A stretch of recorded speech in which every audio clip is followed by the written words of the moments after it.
Welcome to Golf Industry Guru and the Gig Podcast, where we interview the best and brightest golf and hospitality leaders on the planet. On today's episode, you will learn some proven real-world solutions that'll help you and your team solve some of your biggest golf business challenges. So stick around for some tips, tools, and training to get you, your people, and your business powered on. Here's your host, James Kronk. Well, hello, ladies and gentlemen from Gig Nation. It is your host, James Kronk, here, back with another Golf Industry Guru podcast. And I am thrilled to have a very distinguished, knowledgeable, well-traveled gentleman that sits on both sides of the club industry as a former club manager, general manager, COO, but now a partner with one of the most respected consulting firms in the golf industry today, KK&W. It is my pleasure to welcome Mr. Tom Wallace. Tom, thank you so much for joining us here on Gig Nation podcast. No, thank you for having me. I'm excited to be here, excited to have a little chat with you. Tom, I said in the beginning that you sit on both sides of the fence. Tell me, if you don't mind, a little bit about kind of your journey into the club world and how you have transitioned and continued to grow from club manager to consultant to all the things you're doing at KK&W today. Tell me about all that, if you don't mind. Yeah. Oh, sure. Yeah. Well, I started at the country club in Cleveland as a young man. I was 14 and I got a job shining shoes.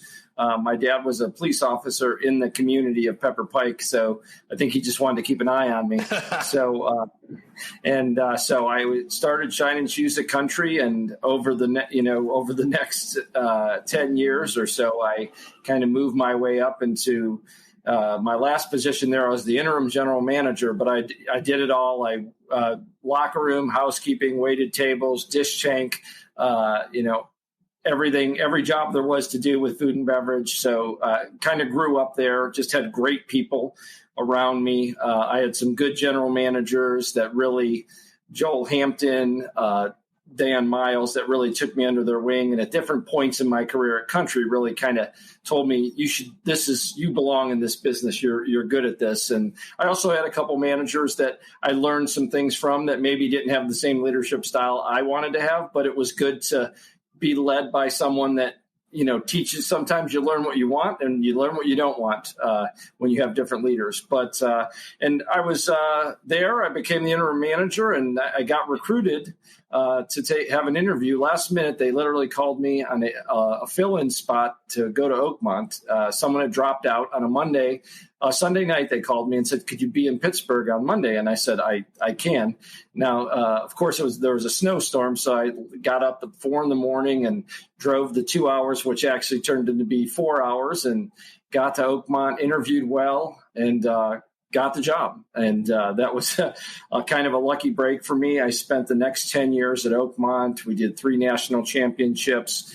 We renovated the golf course, the clubhouse. We built additional lodging. That was really just a special place. My father was born and raised in Pittsburgh, and had been born and raised in Cleveland. So I know it tickled my father to have me in Pittsburgh, and Oakmont was great. And, one of the things I always talk about is I learned so much from my presidents. I think when I was a young manager at country, I learned from my GMs. I think when I became a GM at Oakmont, I really started learning from my presidents. And I just had Bill Griffin, Chris Donahue, one of my great house chairman, Gary Miller, even on to Mediterra, Carl Dill. I just had great folks that took an interest in me and a kindness towards me and my family that just kept helping me along the way. So after 10 years, actually, Kurt Keebler said, we have this real estate community that's just going through bankruptcy, and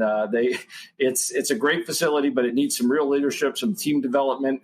What do you think? And I was like, I don't know. Oakmont's pretty awesome, but at the same time, they started maybe talking to me about joining the firm. And I said, well, I didn't really think about that, but once I started really considering joining the firm, I realized I'd been at a great old country club in Cleveland. I'd been at one of the most special, I think the most special golf clubs in the country at Oakmont. But I'd never run a community club with housing and all the things that come with that. So I thought it was an important experience I needed to have if I was going to join Dick and Kurt someday. And it's Florida, and I was in Cleveland or Pittsburgh, so warm weather wasn't a bad thing either. So we headed down there, and it was a lot of work. It was one thing I've learned from every job, the skills that got me one job, I didn't need those skills. I needed to create a whole new set of skills at every new job I've had. And that was very true at Mediterra, but we built an exceptional team. Carmen Missouri was my director of operations, and he had been a friend of mine and worked with me on and off since we were our 20s. So he's now there as the GM, COO, and he's done an exceptional job, and very proud of all three of those facilities. But after 4 years, I told Dick and Kurt I'd work there 5 years and then I'd join them. My father had gotten ill, and I said, you know what, this is a perfect chance. Carmen was ready. I could get back home to Cleveland and be closer to my father. And so I called Kurt, and I said, when could I start? And he said, tomorrow. I said, well, maybe not that quick, but I started the transition. And Dick and Kurt are, if I learned from Joel Hampton, I learned from those managers and Dan Miles, but Dick and Kurt are two godfathers of club management that, I remember fighting with another kid in our chapter, the Cleveland chapter, to win the opportunity to go pick Dick Coplin up at the airport to come to a education. And he didn't remember that, but I remembered the whole drive and asking him questions. I said, you didn't remember that? He goes, I have no idea what you're talking about. I said, okay, well, it was one of the most special moments of my life, but it didn't resonate apparently with him. But I really always looked up to those two. And when they showed some interest in me, obviously that was very attractive. So I joined the firm in 2014. There was 5 of us at the time. And now there's 25 of us. And we've just continued to grow very organically. We've always just continued to add people that have backgrounds in the business and hospitality in some way and are passionate and we feel like fit our culture. So, it's been just a blast. And if you'd have told me, I couldn't imagine ever not being a club manager, but I'm really happy doing what I'm doing. We take care, we're still in the club business. I'm taking care of great club managers, helping them get to their next steps, the chefs, superintendents, and pros. And, we get to work with boards and try to get them on the right path so they can create a great place to work for a great team. Tom, our audience can't see, obviously, us today and my flowing hair, but they would also see that, you're a young guy. And so did you always, you talk about kind of, meeting Dick and Kurt and that kind of movement towards a consultancy or, getting out of the operations side of it and getting the consultancy side of it. Is that something that had always been something that you were passionate about or that you had kind of thought about, working with multiple different clubs at a time as opposed to one group of 800 members? Well, when I started having some success at Country and Oakmont, I started getting opportunities to speak to chapters and travel a little bit to other clubs. And I realized it was kind of fun that I could not only change my club, but I could help other people change their clubs. And so maybe that I really enjoyed the education part of it. And Dick and Kurt, the foundation of our firm is education, whether it's young people trying to get into the industry, current managers trying to stay up with the trends and things, or boards that just need some help making sure they're governing right. It's fun. And that may have been what wet my whistle to consulting. Headhunting, no, but search is the biggest part of what we do, but really, at the end of the day, we're career development people. We're helping people in all different stages of their careers continue to elevate themselves, and that's we don't talk. Everybody calls us a search firm or a headhunting firm, but I think we're more career developers than anything, and I enjoy that. When you get out of the business as a manager, you realize your legacy isn't all your accomplishments. It's the people that you've brought in, trained, and how successful were they? I'm very proud of all the people that I was lucky enough to with that have gone on and been very successful. I think that's your legacy as a manager. I talk to people, people say, well, what do you want to be most remembered for? I said that I trained and mentored great people that will train and mentor more great people. That's a legacy that you could, and I think that's how Dick and Kurt have always thought of it as well. Tom, within Gig Nation, we're a platform that has everything from a first-year assistant golf professional to a 25-year golf course owner or club manager.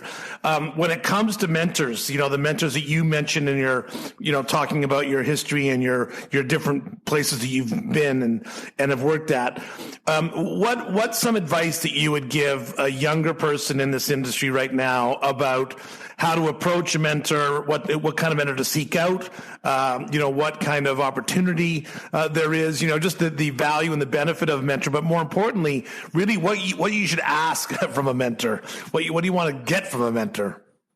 Absolutely. Well, and I don't say this lightly, but I always tell young people, I said, if you're somewhere where you're not learning and you're not growing, you need to leave. Do the right thing, do it in a timely manner, but don't stay somewhere where you're not getting developed. So first and foremost, find someone that has a track record of developing people, because there's just something innate in a person that loves that and wants to take phone calls and doesn't care what time it is. They're going to jump on and try to help. First and foremost, that I think the other things you need to be looking for is just someone that is able to help you network as well. Not every mentor has every skill set, but they know enough people that they can make sure you're well-rounded. Someone that's not insulated, someone that's going to say, okay, I've taught you everything I can. You now need to start hanging out with these couple folks because they need to evolve you in these different ways. So network's very important. Someone that's passionate about carrying on, someone that actually will take the time and teach you what leadership is. Leadership is a lot of different things. I always say you have to, if you want to be a great mentee, you have to have good communication skills, passionate about the industry. You have to know it's going to take time. You have to have the drive and the desire, and you have to have faith in yourself, because this is an industry that if you're, it's feedback rich. And there are going to be days when you leave the business and you're going to say, boy, I'm really bad at this. Those are the things you have to get into a great mentor relationship. I think the things that you're looking for from a great mentor are, things like a foundation, understanding. You really want somebody that understands the club organization and how all the pieces fit and work. Experiences too. You don't just need to be taught. You need to be given experiences. One of the things I tell assistant managers is go work for someone that's going to teach you how to do the business and run the business, but also they're going to allow you to build a budget. They're going to allow you to run a capital project. They're going to allow you to sit in a board meeting. They're going to allow you to create a board meeting agenda. They're going to tell you one day, I'm not going to say anything in this board meeting. You're going to run it. Those are experiences you have to have, and you need to go work or be mentored by someone that's going to allow you to have not only teach you, but also allow the experiences to happen that will make you ready when it's your turn. Yeah, that's excellent advice. You talk about the successful people that you've learned from, and obviously with, Copeland, Keebler, and Wallace, like you said, executive search and placement and finding, great managers or fitting great managers with the right club, et cetera, et cetera. I've always said, Tom, that I probably wouldn't last too long as the GM of a private club. I tell people pretty quickly what I think, right or wrong, and that's the benefit of being consultant, because I don't think I have the patience or the political savvy to survive in a private club world, but I can certainly, managing for-profit businesses. But a lot of the work that yourselves do is matching people. And what do you think? I mean, how unique and challenging and interesting and complicated the club business is.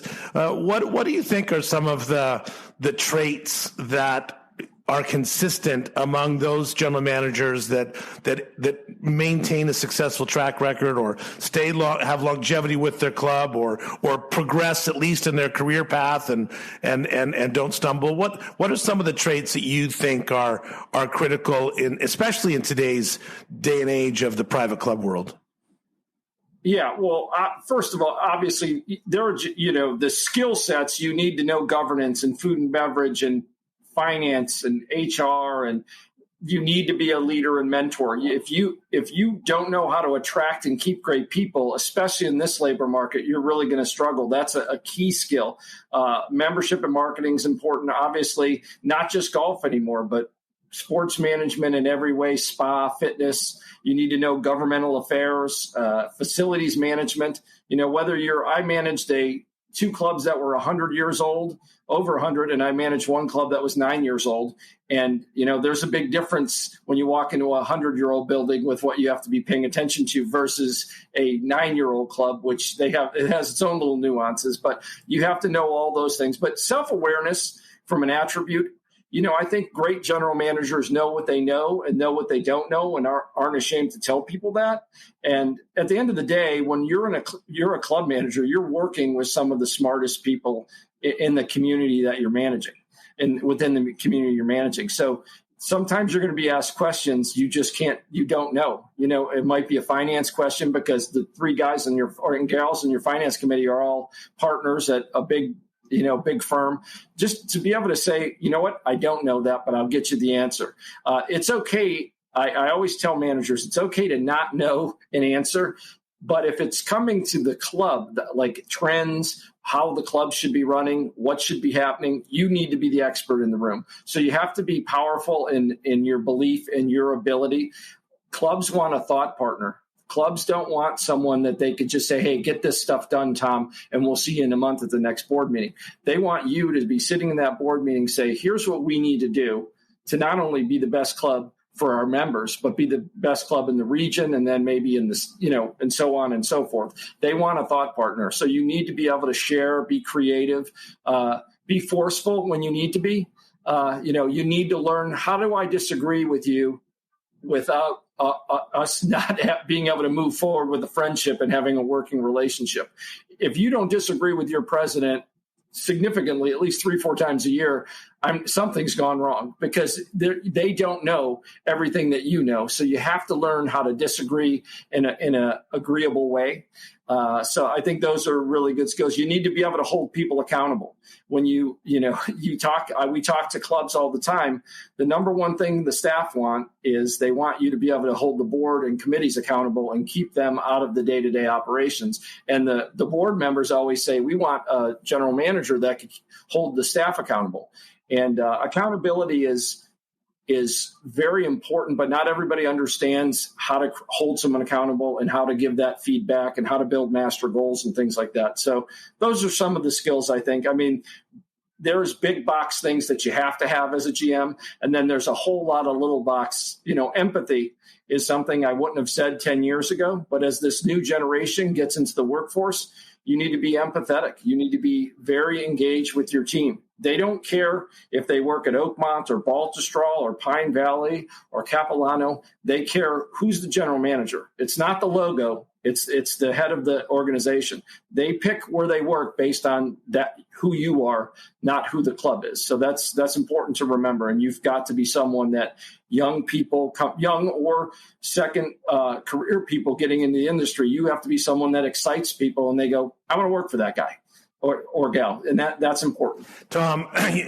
when you go to a club and their general manager is no longer, and you're asking, I no doubt you asked them, what's the reason he or she are no longer here? Is there a theme? Is there an answer that you get more often than other times about when a relationship sours between a general manager and the board or and the club? Yeah, well, there's a few. Visibility is always important, and visibility is different. It doesn't mean handing out menus at dinner every night. It doesn't mean standing at the first tee every Saturday. It just means someone that has enough self-awareness to know when they need to be at the club, and someone that enjoys interacting with the team. The days of being an office manager are gone. A great general manager, COO now has to figure out when to do their paperwork, because really when things are happening at the club, they want to see the manager around the club. A couple other things are follow-up. They want, the big box hospitality people, I think of, big hospitality organizations realize it's one thing to take feedback, but you actually have to do something with it. I think of Michael McCarthy, I think of Brett Morris, I think of Joel Hampton, Marcy Mills, Carmen Missouri. These folks close the loop on feedback. So if a member gives them some feedback, they don't just say, okay, thanks for telling me. They actually follow up. They either, and they actually track it and that's one of the things we hear a lot. Like I talk to Tom a lot and he nods his head like he's going to take care of it, but nothing happens. And then, food and beverage is always an issue. You have to have a strong food and beverage program. If you're not strong at food and beverage, you need to be able to hire and build a strong food and beverage program. Financials, data analytics, you need to be able to understand. No great club today is running their club without data and good financial information. The days of running the club with emotional decision-making versus, data-driven decision-making are gone. The younger the boards get, the more data they want. And you know what? Data is our friend. Data is your friend as a club manager, because most times it will help your cause. And even if it doesn't, it gives you something to measure yourself against to get it fixed. Go ahead. I'm sorry. No. It's awesome. And you mentioned a couple things, and you were talking about kind of the younger generation of on boards and things like that. Have you noticed? I mean, we talk about this all the time about post-COVID customer expectations, post-COVID, declining volunteerism with regards to people getting on committees, or, people expecting things just to be done for them, clubs becoming a transactional place as opposed to a club of like-minded community, as opposed to I just gave you money, so give me something in return of the first tea or a burger. Do you see or sense do you sense that the cultures of clubs, expectations of members, that those things are changing? And if so, I mean, they always change, obviously, but what do you think, how do you think they have changed in the last couple of years? And more importantly, how do you think right now they are creating more challenges or opportunities for managers of clubs? Yeah, well, I think member behavior, hit an all-time low, unfortunately, during COVID, because just frustration was mounting over access and just the ability to move about the club the way they wanted to. And that's too bad. But I also think the younger the members are getting, their level of loyalty to the club isn't as high as it was for a baby boomer or a Gen Xer. So they want to give you feedback, not on how they feel about the club once a year. They want to give you feedback every time they use the club. So had a good lunch, but then I had a spa treatment. It was okay. It's like you have to now, as a modern day general manager, you have to thrive on feedback. You have to get it and you have to use it. And again, it could be your friend, but if you don't want the feedback, you're going to struggle, because these young people, you look at Yelp and all the different ways people give feedback, and they want to give you feedback every time they use the club. Great clubs have figured it out and have given their members opportunities with iPads and different programs to give feedback after every round of golf, after every spa treatment, after every exercise class, because they use that to better themselves. And if you're not asking young people how they feel frequently, they feel like you don't care. And when they don't care, they'll take their ball and go home and join something else. So I think modern managers are going to have to understand how to get feedback frequently.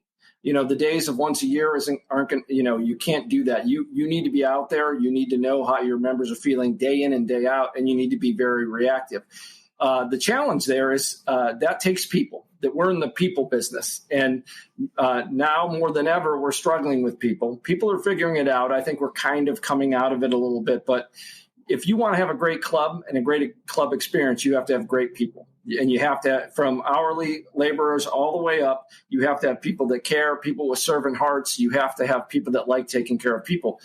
young people don't actually like to take care of young people right now. They're the way the next generation in the workforce is now. They're not as excited about taking care of people. They bring a lot to the table. They're incredibly creative. They're incredibly willing to challenge the norms and question why things are being done, which I think is good because it can make you better. But as far as people rushing to get into the service industry, that's not happening. So we've got to explain there's a lot more to the club industry than just serving people. It's really a very dynamic operation. It's really fun. You get a chance.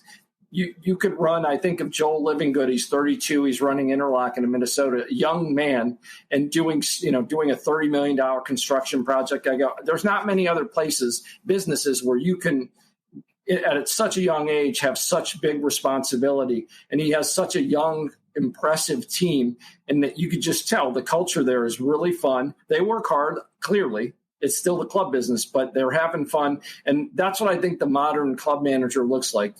Somebody that loves having fun, somebody that's super driven.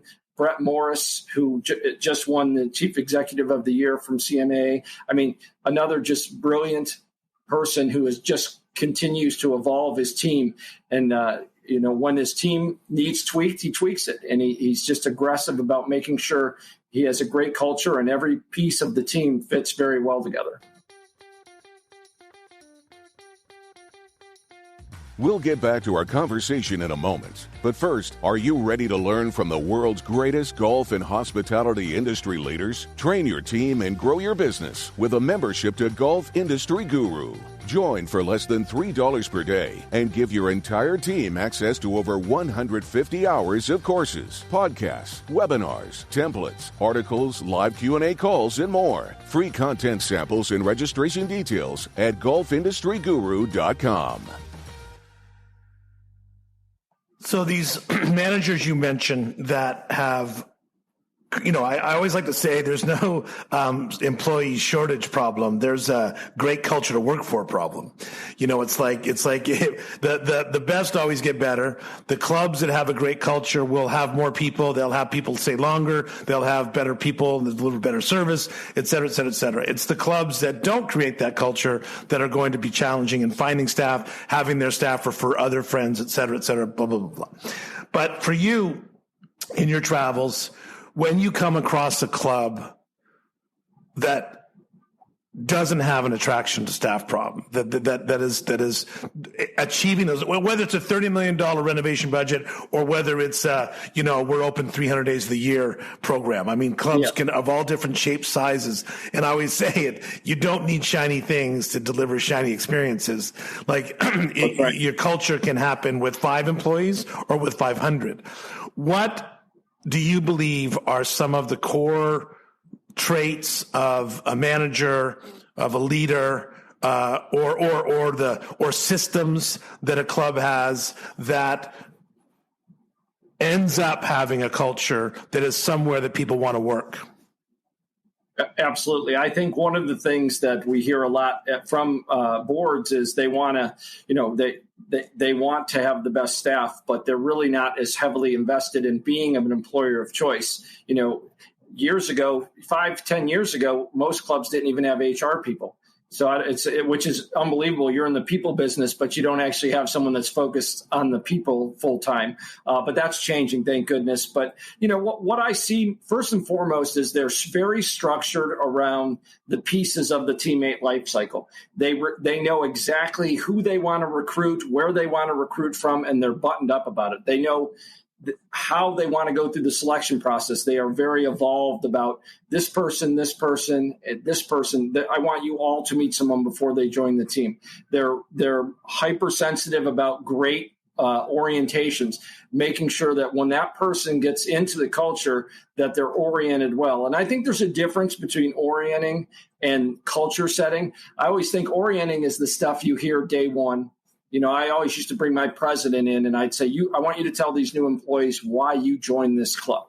And he'd say, what? Well, why do you want me to do that? I said, because we're starting the branding now and I can tell them why we're awesome, but you actually are a paying member. You tell them. And he did a great job and it helped people understand. But orientation is really important. making sure they know where everything is, making sure they understand the rules, but the brand, the culture, how to get around, where to park, all those things, all those boxes need to be checked. But culture setting is when that's all over and they go start working with the coworker. Who's that coworker? And that's where culture really hits the rubber meets the road. Is that employee going to continue that branding and culture setting, or are they going to say, I don't know what they told you in that orientation, but this is how we do things here, really? You don't want that. Culture, great clubs, there's no drop off between what they tell you they want to be, and then when they hit the floor, it's still that same thing, and everybody's still working towards that. I think that's a big gap for a lot of clubs, but I think it's getting better. You can do a great orientation, but if you hand them over to a crabby, long tenured person to shadow them for a week, it's going to be that's going to tarnish that great orientation that you just put in place. So that's a big piece. Training and development. We've talked about how important that is. Recognition, retention. You've got to lead out front with that. You've got to tell people how often. We had a calendar at Mediterra. Every day we made a point. It was right outside my office of going and thanking an employee in some way. So 365 days a year, we at least 365 times we thank the employees all over the campus for things they did. They want to feel that. And it doesn't have to be a gift card. It could just be a thank you. But gift cards help. But, you have to make sure it has to be part of your culture to recognize these people. Great feedback, constant feedback. Young people want constant and gentle feedback about the job they're doing. That's a difference. I think I worked in the industry 10 years before I even got a review. Those days are gone. These young people, they want to know how they're doing, and that's okay. That's actually a good thing. It's a time you can build them up. You can tell them what they're doing well, lead with that, and then tell them what they need a little help on. But you have to be diligent about that. I don't know any great club that's only talking to their key employees once a year. It's quarterly or twice a year at least, if not just some day-to-day feedback from leading by walking around. And, continued education. At the end of the day, not everybody's going to become a general manager, but anybody that joins your team that goes on to have great success in any business, I feel like that you should be proud of that, and you should take pride in that. But I also think you need to have a culture of creativity. People should know that they can come in and question things and challenge things and ask, why do we do it that way? A culture of transparency. Young people want a very flat organization. They want to have the ability to talk to the COO and the head chef. The days of, if you want to talk to that person, you've got to go to your department head. That doesn't exist. It's got to be a very flat organization. So culture of creativity, culture of transparency, and quite honestly, a culture of technology. They want to know that you're going to be pushing the envelope with technology, because there is a lot of technology out there now that will help you take care of your members and take care of your staff. But it's a delicate balance between, high tech and high touch. I think every club's got to find their own balance there. But I think those are the big pieces to being an employer of choice. It's amazing that the labor shortage challenge really millennial kind of Gen Z change in their desire to be in hospitality. Imagine if we didn't have the golf industry bump from post-COVID, where clubs now have some money that, they didn't have, I always laugh. I always say, so let me get this straight. You're going to spend $1 million renovating your bunkers, but you won't spend, $5,000 training your people, in a bit of an orientation, so you got to get your priorities straight. When you talk about empathy, or you talk about kind of, people in this business, have you identified kind of what you think is the reasons why there seems to be such a resistance for younger people to want to rake bunkers in the rain and the 5 a.m, or to be in a dish area and cleaning dishes? Like, I can't get my teenagers to do the dishes, but I figure there's got to be something larger than that going on in the world. What do you see? What do you hear? Well, again, I think it gets down to culturally. I think, there's a reason H-2Bs and J-1s and all these foreign laborers are so sought after. I do think there are young people that will do that work. And I think it gets down to an inspiring leader that could tell them why this is important. I know it's raining. I know this is not the best job in the world. I promise you a year from now, you won't be doing this, but this is all part of a process. Again, if you're a motivated mentor and leader, and you're giving that constant gentle feedback, they're going to understand, listen, today's not going to be a great day. But, a year from now, there's going to be another intern that comes in and you're going to be teaching him or her how to rake the bunkers, and you won't be doing that anymore. And in time, you'll see the evolution, but they have to know it. One of the best questions I was ever asked by someone that totally froze me, and after time, I was better able to answer that, was a young lady at Florida Gulf Coast. She said, how will you develop me as a leader? And, I knew how I would, but at a job fair, you don't have an hour. And I was not crisp enough. And I could tell she was like, I don't know if you answered that well enough or not. And I knew how to develop people, but I never articulated it. So I actually built a little one-page matrix of the key parts to leadership and how I would evolve you through each of them. And certainly it's changed over the years as I've evolved as a leader, but it's really important that you're able to sit down with someone and tell them why what they're doing is important. It's hard. Washing dishes, it's easier for a leader like me. I wash dishes, I shine shoes, I did all those things.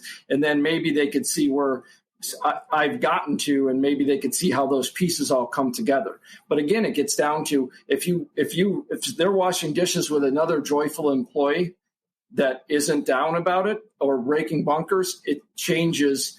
At the end of the day, collegiality is a key part of getting young people to want to work. If they're having fun and have a little music.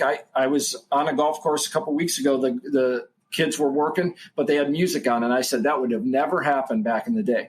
But they had music on, and the course was open, but they were allowing the kids to have, and when people were around, they put their earbuds in. And I just thought that was really cool. I said, that's the difference between the old days and today. You've got to let people have fun at work. You've got to let them have friendships at work. You've got to let them have their phones on them. You've got to let them stay connected to the outside world. So it's a lot of little things. I think at the end of the day, washing dishes is washing dishes. But if you're washing dishes with someone that's fun and there's some good music on and people come in and thank you a few times throughout your shift, it has a different feel than if you have a chef that doesn't look you in the eye and no one's communicating with you all day. People are just throwing dirty dishes at you. It's small, but there's some nuance there. Well, and it gets back to your first comment about the president coming in and sharing with them about the why, right? I mean, people want to know what am I doing and why is that important? And how does it fit in with the entire, ship and every position plays a part, all that kind of stuff. And no doubt, I think that what I've seen certainly in our travels, and that's part of our Golf Industry Guru is the requests we get about orientation videos, about how to get things to people on their phone, how to get people learning more about our culture through posters or through LinkedIn posts or through little videos from the club GM about here's why it's important, et cetera, et cetera, et cetera, so that they really understand that they play an important part of a great place. Yeah. And the days of the labor market's upside down. So the days of hearing out employees but not reacting to what they're asking for are gone. So you've got to keep it easy. I always say employment's like Grubhub. They want to be able to get on, see their schedule, change their schedule, all that. If it's not easy, then they're probably not going to want to work there. So you've got to do all you can to make it easy for someone to be an employee at your club and have fun and enjoy that. And I can't imagine all these clubs today have these apps where people can switch their schedules around very easily. And in my old management hat, my brain's burning, but I'm like, no, you have to. They want to have the ability to have a work community and help one another out, which I think is kind of neat, actually. I think you couldn't get anybody to take a dish tank shift back in the day, but I think if there's a community and an easy way to help one another out, maybe that helps. Yeah, very much. So, Tom, obviously, you guys do a lot of work in all kinds of different areas, executive search, but also all kinds of consulting work, all kinds of leadership training and education, and are, hugely involved with the CMA and other organizations, et cetera. And so when the phone rings now not from an executive search standpoint, but from a consultant standpoint, our club wants some help, needs some help.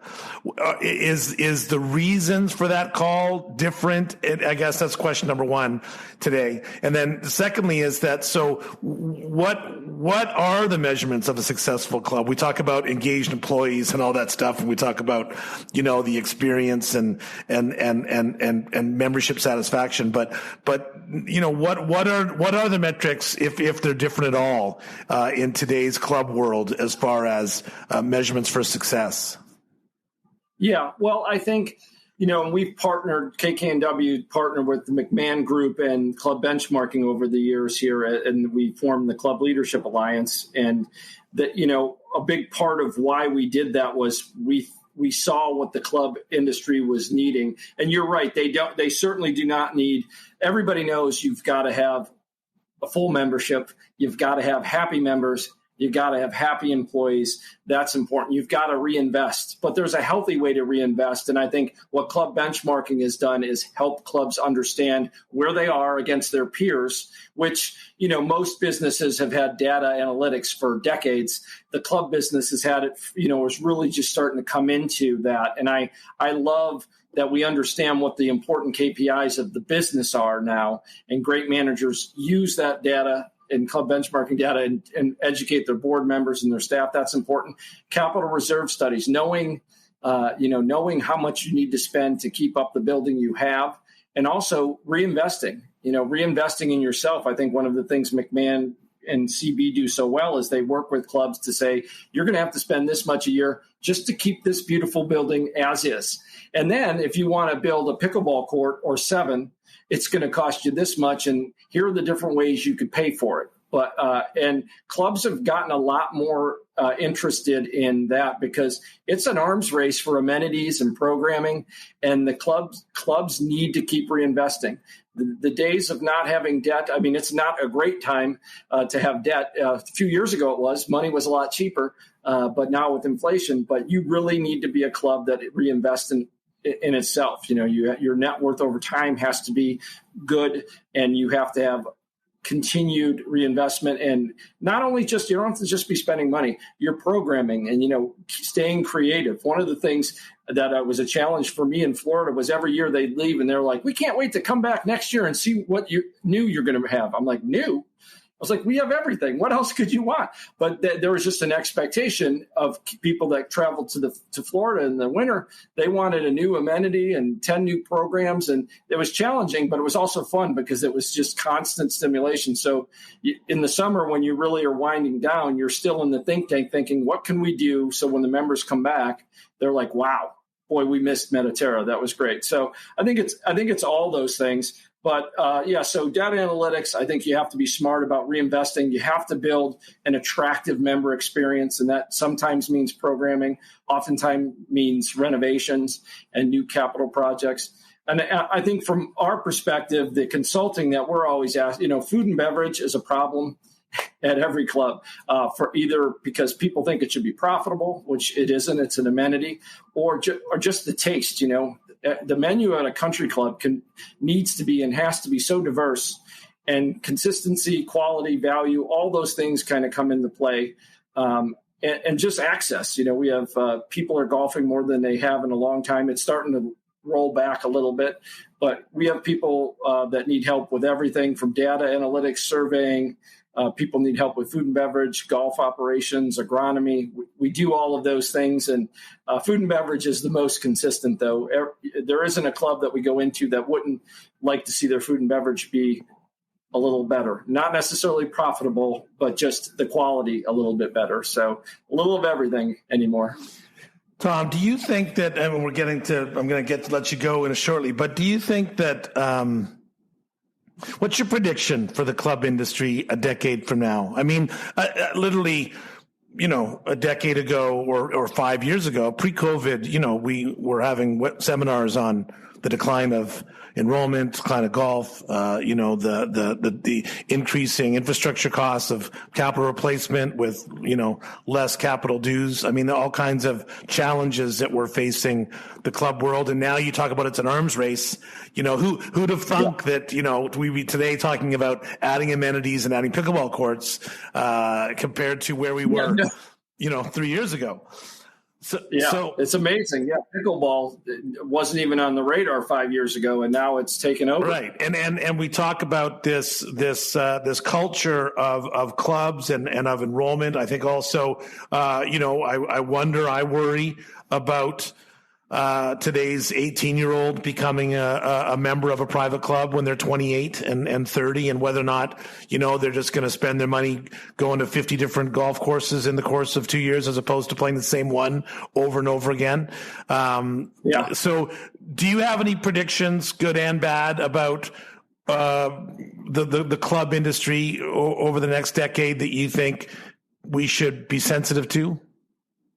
Yeah, well, I think, at the end of the day, I feel like I got nervous 6 months ago when everybody was sitting around and the membership was full and they were like, oh, we're good. And then it's like, no, just, I don't know if we did this or if COVID did this, but let's not, ride this wave. Let's start figuring out how to, what's going to happen when the wave subsides a little bit. And I think the great managers have done an awesome job of realizing it's going to slide back. It's cyclical, and you've got to be prepared. And what can we do to retain all these new members? What are we doing for these people on the wait list? I think those that are creative thinkers and understand that, listen, just because they're on the wait list today does not mean they're going to be on the wait list in a few years. And how do we go about, I remember a great manager said to me, he goes, what we're doing is we have a golf outing. We have a 3-year wait list, but we have a golf outing once a month where we invite all of the people on the wait lists just so they stay connected to the club because they can't use the club. But once a month, we let them come on. They can bring 3 guests. We feed them. And it's just a way of saying, hey, we haven't forgotten about you. I said, that's brilliant. That's exactly what you should be doing. You have to, because as soon as there's a little detachment, that loyalty goes away. And as soon, they'll remember that lack of attachment when it's time to write that check. But, I think the really good, strong clubs understand that, you have to have really informed leadership. You have to have very smart employees, really well-educated and up-to-task management staff. But you also have to have great committee structures and great board structures. That's one. One of the things that I think is really important that COVID did drive, and I hope sticks around, is everybody has to remember you're stewards of the club. And people forget that. I remember I was blessed that Arnold Palmer, when I went to Oakmont, he sat me down and he said, you know who Henry Phones is? And I said, yes, sir. He founded the club. He said, that's right. He said, you know how old this place is? I said, it's over 100 years old. He goes, that's right. He goes, so when it's all over for you here, this place will still be here and it'll still be great. He said, so keep that in mind when you're making decisions. Your job is to make this place better than you found it, but always remember it will be here long after you're gone. And it was awesome. He got up. I mean, one, it was Arnold Palmer, so it's kind of cool. But two, what a great message. And I remember that. And I tell boards that all the time. You're just stewards. This, just because you're president for this year or 2 years, you don't have to evolve the club a lot. You just have to continue to make it better. And COVID made us think about, what are we doing for our employees? What are we to keep them safe and happy? What are we doing to our members to keep them safe and happy? And what are we doing to ensure that we're going to be able to open our doors next year? Mm-hmm. And that was a scary time, but that's how everybody should be thinking. What are we doing? What are we doing to make sure that this club's better when I leave it? And if you can get the board thinking about that versus any little thing that might come into their mind about what they want to change about the club, you're going to I think that's important. Good governance is going to be important. Strategic stewardship is important. And you have to have empowered management and team. I think you'll see a shift, and this will be positive. Young members don't want to join the board, don't want to join committees. They just want to come and enjoy the place. That's great because there's a lot of professionals out there that could run the club for them. but you still do need that guidance and help from your board. But so you got to keep it easy, and you got to make sure when they are on these boards and committees, it's fun. They know what their job is. There's no confusion, and it's not taking up an absorbent amount of time. So that'll be a benefit to the industry, I think, in the future. And last but not least, a compelling member experience. I think you have to be hyper focused on that. You have to make sure every day the members are having a great time, and you got to ask them if they're having a good time or not. And you got to do something with that feedback. I think the industry is going to be great. I think we are now seen as the employer of choice in hospitality. The way our members took care of the paid staff and kept them, paid them even if they couldn't come to the club. That didn't happen in the big box hospitality world. That didn't happen in the resort world. That happened in clubs. So that's going to benefit us for a long, long time. But we can't rest on our laurels. We also have a tendency, I think, I've been in this industry since I'm 14. Sometimes when things are good, we rest. And I think the really good leaders in this industry are just going to keep pushing, even though everybody's okay with just being open and back and full. Don't rest on your laurels. Keep pushing. And I think we're going to be just fine. I think at the end of the day, COVID has made us the employer of choice in hospitality. I think we now know we have to have great employee engagement, and every day you've got to make your members happy. If you could do those things, you're gonna have a great club, and it's going to be enduring for a long time. Yeah, that's awesome. I think the one thing too that COVID has done is it's all of a sudden made change acceptable. And, it's like all of a sudden, like you can implement new things and implement new ideas or new processes, and everyone's not freaking out saying, no.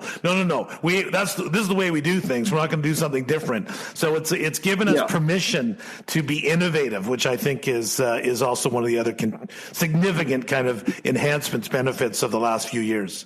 Oh yeah, it's unbelievable. We're like cruise ships. I say this all the time now. We're used to be like cruise ships. Everything happens slow. Now we're like jet skis. We can change on a dime. And the best part about that is I was at a club the other day where they had I guess it wasn't the other day, a couple months ago, where they're like, well, yeah, we're just going to cancel that and just close. And they had something they had a little breakout. And I was like, could you imagine ever? I was thinking of calling my members and saying, we're closed for dinner tonight. It's Friday because of this or that. But now the members understand if they have trust in you, they have faith, but if you've built trust through COVID, they're going to say he's not closing because he wants to have the night off. He's closing because it's the right thing for the safety and, these other things, which is cool. Yeah, and totally. Yeah, there's been a lot of trust built. There's been a lot of trust built over COVID with management staffs at clubs. That's for sure. Tom, so many wonderful takeaways, so many great nuggets of wisdom. This must be what every episode of the KK&W Leadership Podcast is like. So tell our listeners about your leadership podcast, or about what you guys are doing with your program. Well, listen, I'm always learning, but we're in about 300 clubs a year as a firm. So we're always meeting the best and brightest. So I like to bring on two leaders from the club space and just ask them what drives them, basically what we just did, but a little bit about their background. But what are their key leadership principles? How are they dealing with the labor market? What are they doing next year, 2 years from now? What are they doing with big capital projects? I like to hear, whenever I want to know what's happening in the industry as far as what people are building, I call the McMahon Group. But it's nice to see, sometimes pickleball's going in Florida, but they're still talking about an ice rink in Minnesota. And you're like, an ice rink? So it's just good to see what's out there and ask them, what they think. I think there's so much to share, so many smart people in this industry. And I really do the podcast. So I want young people that are thinking, do I want to get into clubs or do I want to get into hotels?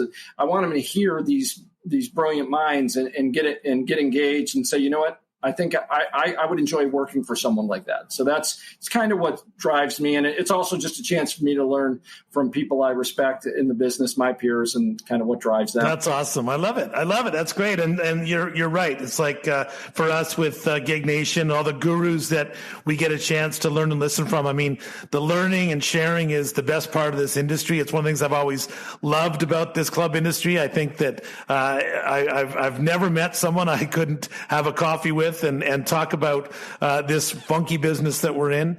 And it's great to hear those best practices. And like you said, through things like club benchmarking and other data-driven kind of programs, we get to now just not talk about anecdotal things. We get to talk about sharing information, sharing systems, sharing metrics, understanding kind of where we sit and how we get better. Tom, wonderful having you on. Thank you so much. I want to do it again, but how could our Gig Nation listeners either get to your podcast, reach out to KKNW for more information, et cetera, et cetera? Yeah, well, all of our LinkedIn, kknw.com, and Instagram, Twitter, all those things. But if you go to kknw.com, you could see. So it's the letter K, the word N, the letter W.com. You'll have access to everything there, and it'll turn you on to our social media and the podcast and all that good stuff. Tom, thank you so much. Thank you to Cobble, Keeber, and Wallace for all the work that you guys do to make the industry great. And it's been a pleasure having you on our Gig Nation podcast. Ladies and gentlemen, this is another episode. Thank you so much for listening. Thanks for listening to the Gig Podcast. We hope you enjoyed this episode, and mostly that you learned a few things that will help you improve your business. Join us next time as we continue to bring you the best and brightest golf and hospitality leaders on the planet. Thanks for listening.